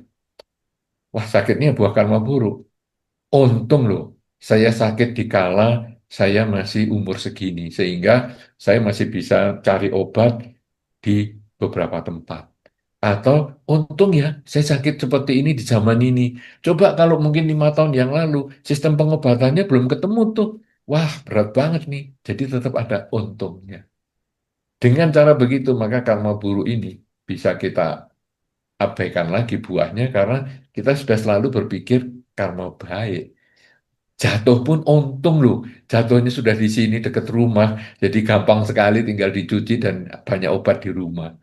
Untung juga ada di sini, jatuhnya dekat rumah sakit, jadi saya langsung pergi ke rumah sakit. Setiap kali hidup ini ada untungnya, itulah kebahagiaan, tidak punya karma buruk lagi. Ya, begitu ya. Jadi buah karma buruk bisa diputuskan kalau Anda sering mengucap kalimat untung di dalam posisi pengalaman hidup, apapun juga. Baik, semoga hidup Anda menjadi lebih bahagia, apalagi Anda di tempat yang jauh, ya, jauh dari tanah air dan sebagainya. Kalau Anda bisa merawat pikiran dengan baik, maka hidup Anda pun akan penuh dengan keberuntungan. Saya kira demikian. Silakan pertanyaan yang berikut. Baik, terima kasih Bante. Ada satu pertanyaan dari Damaho. Ya, selamat siang Bante. Terima kasih atas sharing damanya. Saya Nadia, saya tinggal di sini di Singapura, tapi saya asli dari Tangerang. Iya. Pertanyaan saya, apakah setiap orang tipe kebajikan yang harus dilakukan setiap orang itu berbeda tergantung garam yang ada dalam hidupnya. Misalnya orang yang kesulitan ekonomi, apa mungkin tipe kebajikan yang harus dilakukan itu misalkan menolong orang lain dapat pekerjaan. Dan atau misalkan kalau masalahnya kesehatan, apakah eh, tipe kebajikan yang harus dilakukan adalah misalkan function begitu. Atau apakah kebajikan apapun bisa melarutkan garam apapun. Apakah Bante ada saran kebajikan-kebajikan apa yang baik yang bisa dilakukan untuk bisa melarutkan banyak garam? Terima kasih Bante. Baik, ini pertanyaan yang menarik ya, karena dasarnya sebetulnya hukum karma tanam padi tumbuh padi. Jadi, kalau sekarang saya ini kesulitan ekonomi, saya berarti harus panen ekonomi yang baik dong. Kalau gitu saya harus tanam ekonomi juga. Gimana nih caranya? Ya, saya punya sedikit uang, walaupun saya kesulitan ekonomi, saya masih ada sedikit uang, atau ya mungkin tenaga lah. Saya juga ada tenaga, saya bantu-bantu, mungkin panti asuhan ya, karena kasihan di panti asuhan itu kekurangan sukarelawan, karena biayanya dia tidak begitu besar di panti asuhan itu ya saya tiap hari tertentu saya pergi ke panti asuhan, bantu bersih-bersih dan lain sebagainya. Nah, jadi dengan cara seperti itu, mungkin ekonomi saya jadi meningkat. Itu prinsipnya seperti itu. Kemudian, aduh, aku sakit-sakitan nih. Gimana ya kalau saya dana obat? Ya, mungkin obatnya, ya saya tidak bisa yang mahal-mahal karena saya sendiri juga butuh obat. Saya mungkin ya obat-obat generik apa sakit kepala, pilek atau apa. Saya bisanya beli cuman mungkin satu satu strip saja. Ya sudahlah, saya kasihkan mungkin karyawan saya atau tetangga saya yang sakit dan membutuhkan dan sebagainya. Semoga dengan kebajikan ini akan membuahkan kebahagiaan dalam bentuk kesehatan. Oke, itu juga bisa. Jadi, kalau Anda tadi mengatakan, apakah kebajikan ini penambahan airnya tergantung garam, itu ada kepercayaan yang seperti itu. Bisa dilakukan seperti itu. Nah, tetapi apakah ada juga air yang bersifat umum? Jadi, apapun garamnya, solusinya tambah air. Ada juga. Dan sebetulnya di dalam Dhamma ini juga ada. Jadi kalau tadi adalah interpretasi bahwa sesuai dengan benih yang ditabur itulah buah yang akan dipanen. Karena saya kesulitan ekonomi, saya tanam ekonomi. Ketika saya kesulitan kesehatan, maka saya tanam kesehatan dan seterusnya dan seterusnya. Nah, sekarang apakah ada yang secara global? Ada. Yaitu yang tadi saya sampaikan, kurangi kejahatan, tambah kebaikan dan sucikan pikiran. Ini sebetulnya menjadi garam yang universal. Apapun kebajikan yang Anda pikirkan di dalam batin Anda, lakukan, lakukan, lakukan, sudah. Kenapa? Karena karma itu tidak pernah salah. Karma itu tidak pernah salah alamat. Email bisa salah alamat, paket bisa salah alamat, ya. WA, kirim teks message bisa salah. Tetapi karma tidak pernah salah. Siapa yang menanam, dia pasti yang akan panen. Tidak pernah bisa salah, tidak bisa diwariskan, tidak bisa ditularkan. Hanya si pelaku yang akan memetik buahnya. Nah, jadi pokoknya saya hanya mengurangi kejahatan, nambah kebaikan, dan sucikan pikiran. Karma itu jalannya kadang-kadang unik dan tidak sesuai dengan keinginan kita. Misalnya, saya ini sakit-sakitan ya, jadi saya mau dana obat. Tapi kok saya tetap sakit? Nggak cocok nih berarti. Bukan. Kita berharap, padahal mungkin buah karmanya kita berbentuk, yaitu kondisi ekonominya membaik. Kenapa kondisi ekonominya membaik? Karena ketika saya memberikan obat tadi kepada tetangga saya, ternyata bagi tetangga saya itu bukan terima dana obat. Tapi tetangga saya menganggap, lumayan nih uangnya bisa ngirit saya. Jadi saya bisa pakai untuk beli beras. Jadi, menurut saya ini saya berdana kesehatan. Tapi ternyata si penerima menganggap dia berdana ekonomi. Jadi akibatnya gimana? Saya yang sakit-sakitan, saya dana obat kemana-mana, kok nggak sembuh. Tapi usaha saya maju. Karena usaha saya maju, maka saya bisa beli obat lebih banyak untuk kesehatan saya. Saya bisa mendapatkan dokter yang lebih baik untuk kesehatan saya. Walaupun saya sakit-sakitan terus, tapi saya dokternya bisa ketemu dokter yang terbaik. Ini sudah terbaik aja nggak bisa ketemu penyakitnya atau nggak ketemu obat yang manjur, apalagi dokter biasa-biasa. Nah, saya punya kemampuan untuk itu. Nah, kita berharap A, dapatnya B. Makanya tadi kita harus ngomong bersyukur itu. Ya, untunglah walaupun saya sakit-sakitan, kok ya ekonomi ini ada aja ya, duit ini datang aja. Lumayan lah bisa untuk berobat ke sana ke sini, ke luar negeri juga bukan sesuatu yang sulit berobat di sana dan di sini. Itu mensyukuri. Dan akhirnya sakit pun menjadi karma baik. Kenapa?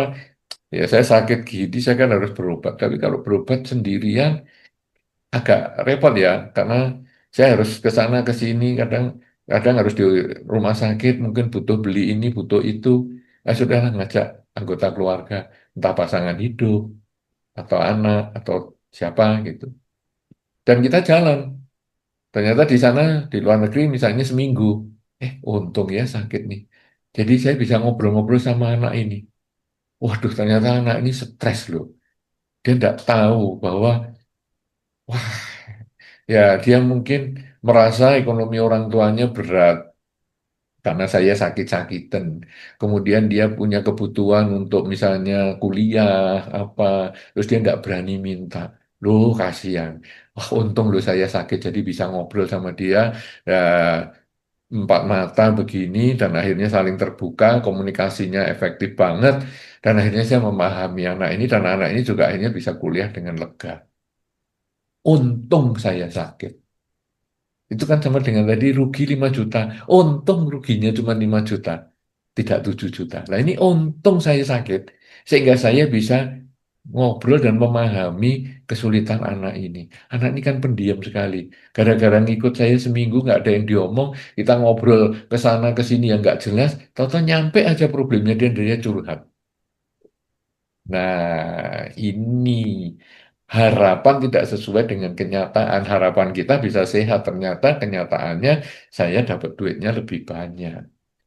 Kalau begitu gimana? Sudahlah berbuat baik saja dengan kerelaan, kemoralan, dan konsentrasi. Ataupun tadi kurangi kejahatan, tambah kebaikan, dan sucikan pikiran. Sudah itu saja dilakukan. Nanti akan datang kebajikan itu sendiri. Akan datang buahnya yang dalam bentuk kebahagiaan. Apapun juga. Dan itu kita bisa syukuri. Sehingga tidak perlu kita mikir, ini jatuhnya apa, karma nggak akan salah sudah. Cuman dia kadang tidak sesuai dengan yang kita minta, tapi dia nggak akan salah. Kita berbuat, pasti kita yang akan dapatkan buahnya. Begitu, Terima sudah kasih dari Bante. Nadia, apakah cocok dengan jawaban ini? Iya Bante, terima kasih. Oke, Ya Bante, masih ada pertanyaan dari YouTube Bante. Ini pertanyaan dari Liliana. Namo Buddhaya. Bagaimana pandangan Buddhis mengenai pemakaian amulet atau gelang batu yang katanya bisa membuat perlindungan?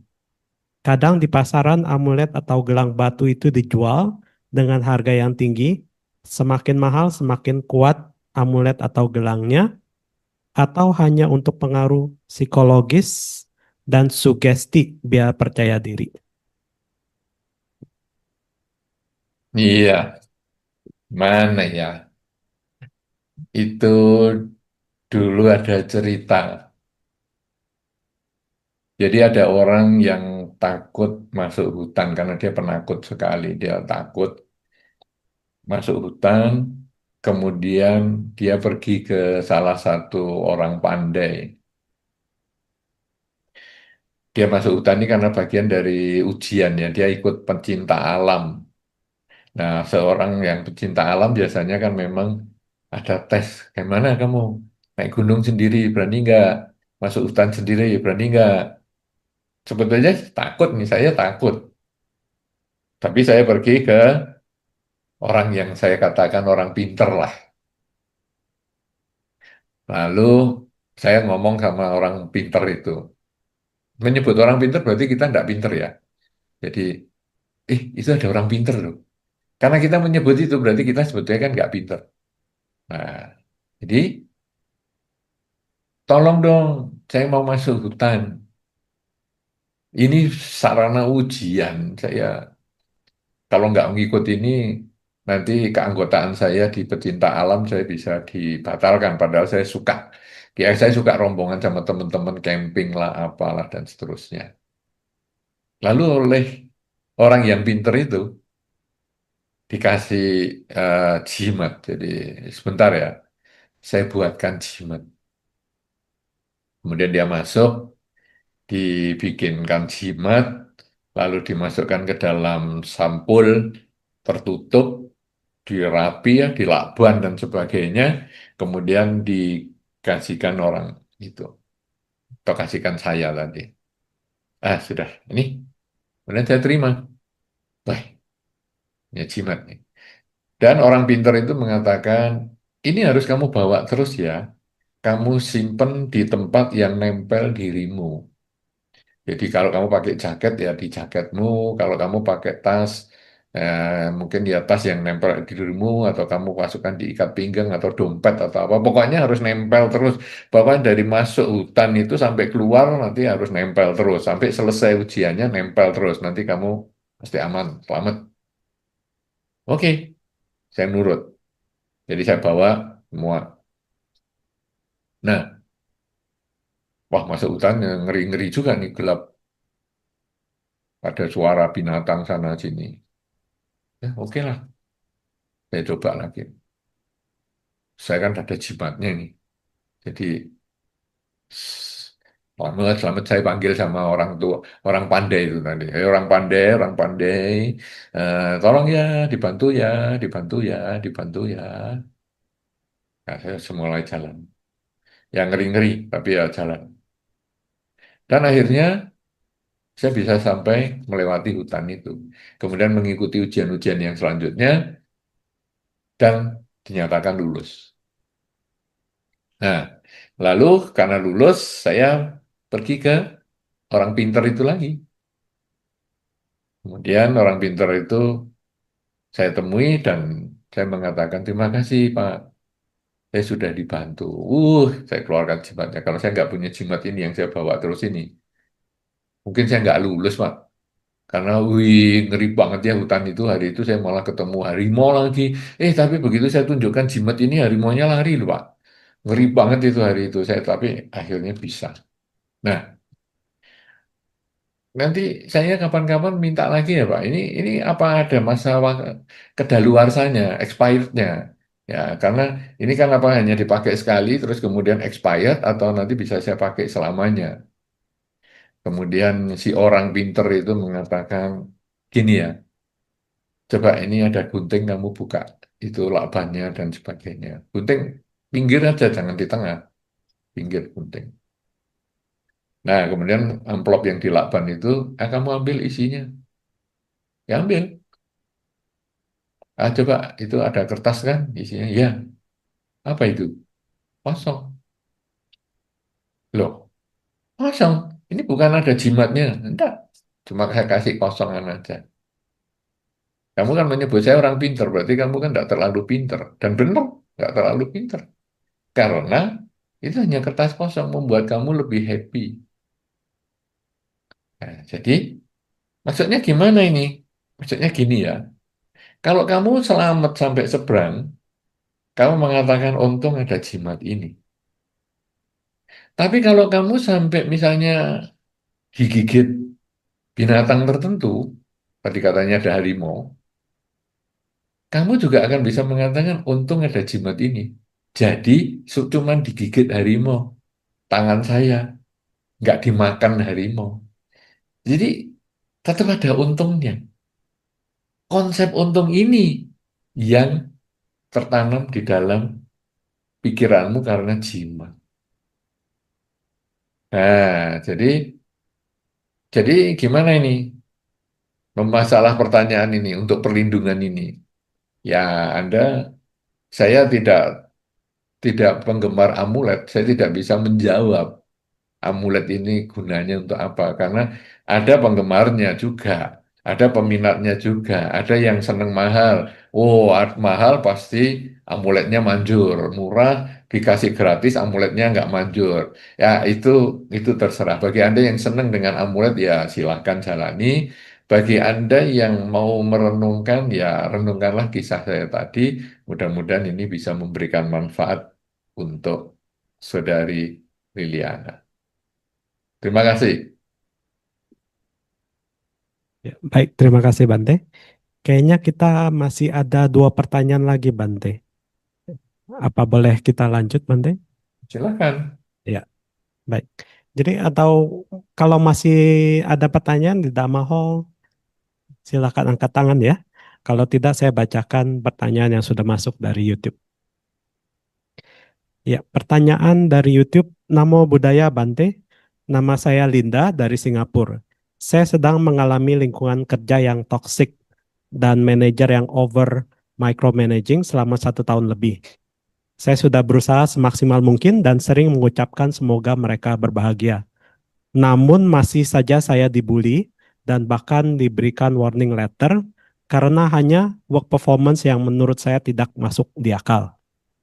Pertanyaan saya, apakah ini ada hubungan karma saya di kehidupan lampau dan berhubungan dengan topik Can we challenge fate? Apakah keputusan saya untuk melepaskan pekerjaan atau resign dan pindah kerja itu tindakan lebih baik? Baik. Ya, memang lingkungan ini kadang kita ketemu yang toksik itu ya. Suasana kerja yang tidak nyaman. Tapi tadi di pembabaran di awal saya sudah sampaikan di pengantar bahwa kalau orang tua, keluarga, kadang kita tidak bisa pilih ya. Karena saya lahir di keluarga ini, gimana lagi saya milih paman saya yang itu, kakek nenek saya yang itu, sepupu saya yang ini. Saya nggak bisa pilih nih. Itu benar-benar ya karena yang melahirkan sudah nggak bisa pilihan. Tapi kalau pekerjaan, sebetulnya kita bisa memilih. Jadi kalau cocok ya kita kerja di situ, kalau nggak cocok, kalau ada kesempatan ya kita pindah. Ini pada prinsipnya seperti itu. Jadi sekarang Anda sudah usaha dengan baik sekali ya dalam 1 tahun sering mengucapkan semoga mereka bahagia itu bagus banget. Jangan karena marah dan benci mengharap orang lain celaka. Ya, itu itu kalau kita nggak ngati-ngati, Anda penggemar film, kemudian drama Korea, drama Mandarin, drama India, drama-drama apa saja ya, drama-drama dari versi Barat dan lain sebagainya, serial itu misalnya. Kalau kita nggak ngati-ngati, kita bisa loh timbul pikiran tidak baik waktu nonton. Misalnya dia 40 seri, ada tokoh antagonis atau penjahatnya. Yang 40 seri itu biasanya tokoh antagonis itu sampai ke 39,5 itu biasanya masih jahat terus. Itu kalau sepanjang kita nonton 39 seri atau 39,5 seri itu, kita punya pikiran buruk. Ini orangnya kok jahat sekali ya. Selalu ganggu terus dasar ini. Itu sebetulnya kita sudah menanam karma buruk. Jadi sepanjang nonton itu 49 seri kan banyak sekali. Itu kita bikin karma buruk. Dan karena ini 49,5, jadi setengah kemudian di seri 40, tokoh antagonis ini mengalami penderitaan, katakanlah kecelakaan. Wah, hati-hati, kita bisa seleng loh. Ih, rasain tuh. Akhirnya kena juga kan kecelakaan atau ditembak polisi, mati dah sedia sekarang. Apa yang terjadi di dalam pikiran kita? Kita berbahagia di atas penderitaan makhluk lain. Padahal di dalam Karaniamita sudah disebutkan, jangan karena marah dan benci mengharap orang lain celaka. Hanya nonton kita mengharap orang lain celaka. Rasain lu berbahagia di atas penderitaan makhluk lain. Hanya karena nonton. Nah, Anda ngedepi sungguhan orang yang toksik di lingkungan Anda, membuli Anda, dan Anda bisa berusaha semoga dia bahagia, semoga mereka bahagia, semoga semua makhluk bahagia. Wah, bagus. Kebencian akan selesai dengan cinta kasih. Dan Anda harus praktekkan. Tapi masih terus-terusan nih gimana ini? Nah ini kan sama dengan tadi pertanyaannya. Lah sudah berbuat baik terus gimana ya? Masa ya tidak ada berhentinya ini? Nah sekarang Anda fokusnya di mana dalam kerja itu?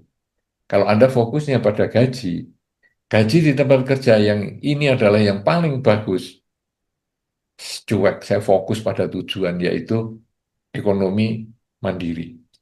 Nah, kemandirian ekonomi ya sudah, pokoknya ini. Nanti kalau saya sudah mandiri ekonominya, saya bisa keluar dari sini.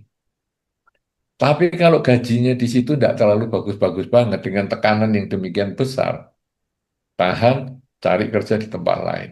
Sudah dapat, pindah. Atau yang di sana yang kurang lebih sama, ya sudah. Tapi juga terus kita perbaiki pola pikir kita. Jadi apakah saya bisa melepas pekerjaan? Bisa. Apakah itu bijaksana? Kalau memang kita sudah punya tempat yang lain yang kurang lebih sama atau bisa lebih nilainya, dan kita membayangkan tempat itu mungkin lebih nyaman, silahkan pindah. Kan kita tidak mau seperti tadi kan, buku yang ketetesan tinta terus kita malah tempelkan. Terus, lah ini kok tintanya belum rata ya? Coba ini diratakan lagi, ini masih ada putih-putihnya. Ini baru berapa lembar? Baru 3 lembar yang bocor. Bisa nggak ya sampai semua? Itu kan itu kan bikin penderitaan untuk diri kita. Ini kok garamnya cuman asin-asin gini ya, bisa nggak ditambah garam lagi? Ya, itu kan namanya bikin penderitaan. Kita di dalam hidup ini kan logikanya cari kebahagiaan. Jadi, kalau di sini sudah menderita, kita cari alternatif. Tapi kalau gajinya ini yang paling tinggi karena kita misalnya orientasinya pada gaji, gaji tertinggi tahan dulu lah. Pokoknya saya mandiri ekonomi, dan nanti saya keluar. Tapi kalau gajinya biasa-biasa, udah. Atau tujuan saya adalah ngetes batin saya, punya kekuatan atau enggak, latihan spiritual saya mantap atau enggak, lanjut di tempat ini. Gaji biasa-biasa di tempat lain juga sama, tapi latihan spiritual di sini paling hebat. Saya dibully, saya dimaki, dapat SP, surat peringatan misalnya, enggak ada salah apa-apa, dapat surat peringatan. Nah, oke lah, saya coba. Bisa nggak saya kendalikan? Wah, itu kalau Anda menjadikan itu sebagai lahan untuk latihan kesabaran, ya silakan di situ. Tapi kalau Anda merasa, untuk apa latihan kesabaran? Saya sendiri aja sudah stres malah ngurusi latihan kesabaran. Udah, saya mau pindah saja. Pindah asal tidak karena emosi, jadi memang sudah ada alternatif, silakan. Tapi kalau enggak, Anda melepas ini karena emosi Anda, dan akhirnya Anda ekonomi menjadi kacau, lebih baik tahan dulu karena masih ada penghasilan yang cukup dulu. Sampai nanti ketemu alternatif pengganti. Ya mudah-mudahan nanti hal ini bisa Anda selesaikan dengan baik, dengan bijaksana, sehingga Anda ya bahagia menyelesaikannya, dan mungkin lingkungan Anda juga bahagia juga dengan penyelesaian Anda. Saya kira demikian, mudah-mudahan bisa menjawab pertanyaan Anda tadi. Ya, terima kasih Bante. Kesempatan terakhir untuk bertanya dari Damaho. Selamat siang Bante. Saya ada pertanyaan lagi. Eh, Pertanyaannya mungkin agak sedikit berkaitan sama yang tadi jimat perlindungan itu, tapi sedikit beda. Jadi saya pernah dengar ada kenalan yang eh, mau sesuatu. Waktu itu dia susah susah punya anak. Terus dia sembayang ke tempat tertentu di Thailand di mana, dan akhirnya benar dapat anak. Jadi pertanyaan saya, apakah eh, sembayang di tempat-tempat tertentu itu juga bisa membantu untuk mengubah fate, em, supaya kita bisa mendapatkan apa yang kita mau? Apakah itu benar, atau atau jawabannya sama seperti yang Jimat tadi? Terima kasih, Bante. Baik, ya begini ya, orang ini kan sulit punya anak, kemudian ke sana bisa punya anak. Coba dibagikan kepada semua orang yang sulit punya anak. Kalau ke sana semua punya anak semua enggak? Kalau ke sana semua ya, yang sulit punya anak ada 20 orang, 20 pasangan itu sulit punya anak dan ke sana semua dan punya anak semua. Berarti tempat itu memang mantap. Tapi kalau 20 orang yang kena cuma satu, berarti karma baiknya yang matang. Nah, gimana sih sebetulnya prosesnya? Itu juga sama dengan misalnya, eh, setelah saya bacakan parita, dia sembuh loh. Dulu sakit-sakitan, saya bacakan parita sembuh. Kalau 50 orang yang sakit kemudian dibacakan parita sembuh semua, paritanya mantap. Tapi kalau 50 orang yang dibacakan parita satu yang sembuh, itu karena karma baiknya yang matang. Jadi gimana ini maksudnya? Ada orang tertentu itu sebetulnya punya karma baik yang sudah mau matang. Atau mungkin sederhananya gini, saya saya nggak tahu sekarang caranya ini apa masih dipakai. Kalau dulu zaman saya masih agak muda, itu kalau kita punya mangga atau pisang yang mestinya matang 1 minggu lagi, itu kalau kita proses dengan misalnya dikasih karbit, jadi karbit itu kan panas, dipanasi secara kimiawi begitu, itu nanti mangga atau pisang itu langsung kelihatan seperti matang dan siap dijual. Kan kalau dibawa dari desa kan mangga dan pisangnya itu masih setengah mentah. Jadi mangganya itu sudah ada kemerah-merahannya dikit terus dikasih istilahnya karbit itu tadi, akhirnya dia mangganya matang. Pisangnya juga gitu, agak hijau, kekuning-kuningan, begitu dikarbit dia langsung kuning semua siap dijual. Nah, sekarang kalau mangganya itu masih kecil, dikarbit, nggak bisa. Pisangnya masih kecil, dikarbit, nggak bisa. Jadi karbit itu bisa mematangkan kalau kondisinya mendukung. Nah, jadi orang yang datang ke tempat itu bukan berarti tempat itu tidak ada gunanya. Ini ya mungkin ada. Ini mungkin bisa dijawab seperti amulet nanti ya. Jadi jawaban saya tentang ini bisa untuk memberikan sedikit gambaran tentang amulet tadi.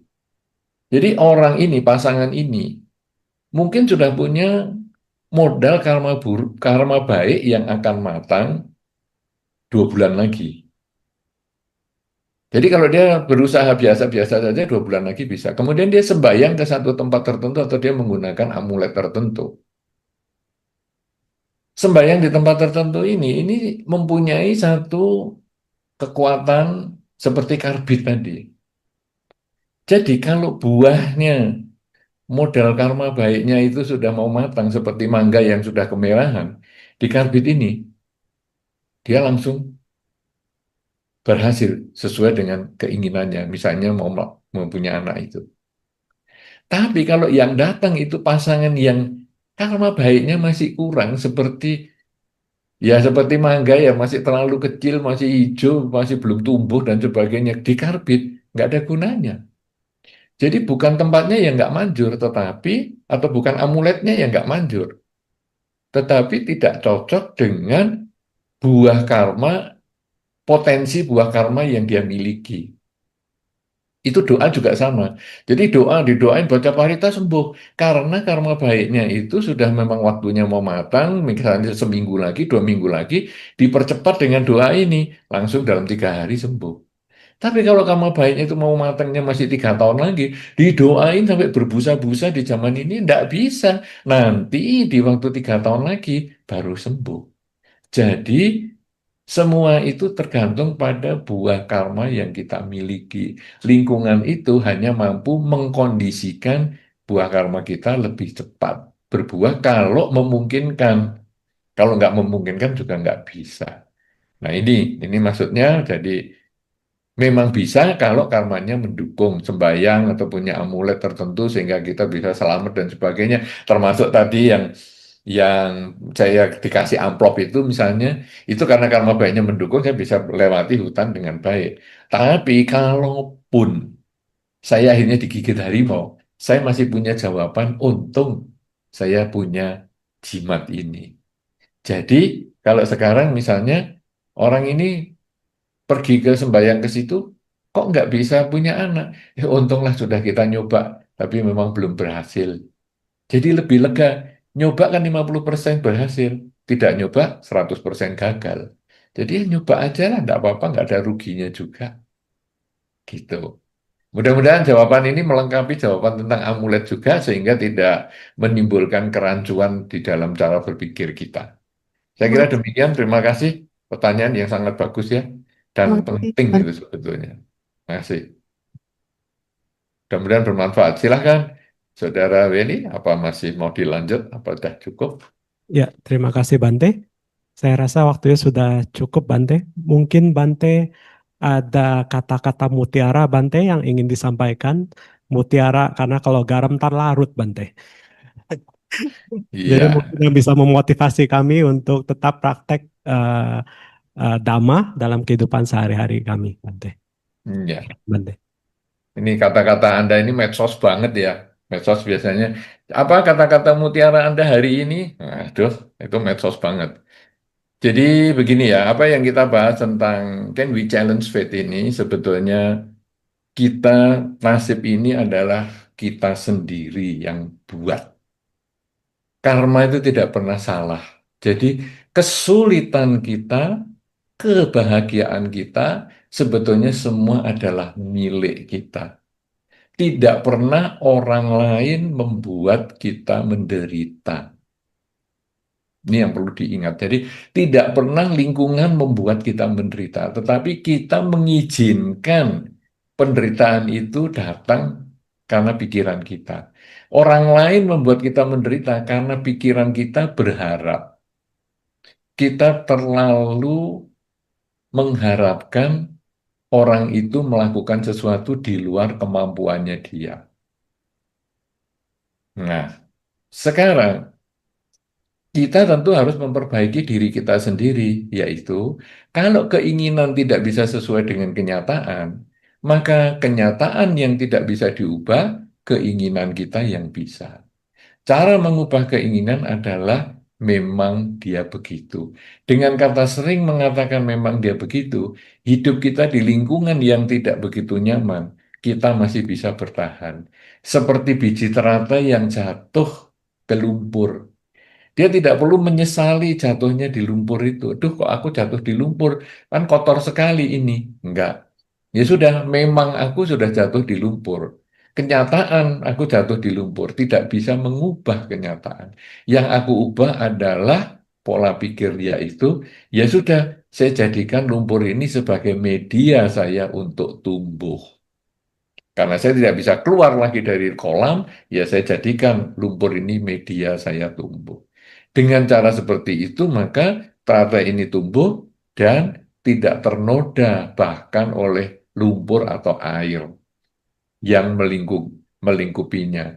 Inilah pola pikir kita, makanya di dalam tema-tema Buddhis di altar dan sebagainya selalu ada teratai itu artinya apa? Bahwa pikiran kita ini hendaknya seperti teratai yang walaupun jatuh ke lumpur di lingkungan yang tidak baik, orang tua yang menjengkelkan, keluarga yang menyakiti, teman kerja juga yang tidak menyenangkan, tidak sesuai harapan, jadilah tetap teratai yang menggunakan kekurangan-kekurangan ini, menggunakan semua kelemahan-kelemahan yang kita temukan ini sebagai sarana untuk tumbuh.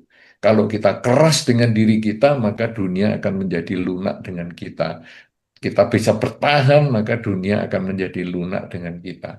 Tapi kalau kita lunak dengan diri kita, maka dunia akan keras dengan diri kita. Marilah kita mengubah nasib kita dengan disiplin, semangat, dan ulet di dalam mengembangkan kebajikan lewat pikiran, ucapan, dan perbuatan.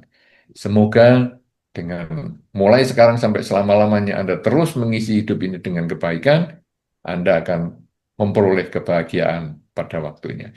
Saya kira demikian, terima kasih. Semoga Anda sukses di dalam meningkatkan nasib Anda yang baik dan memperbaiki nasib Anda yang masih belum baik.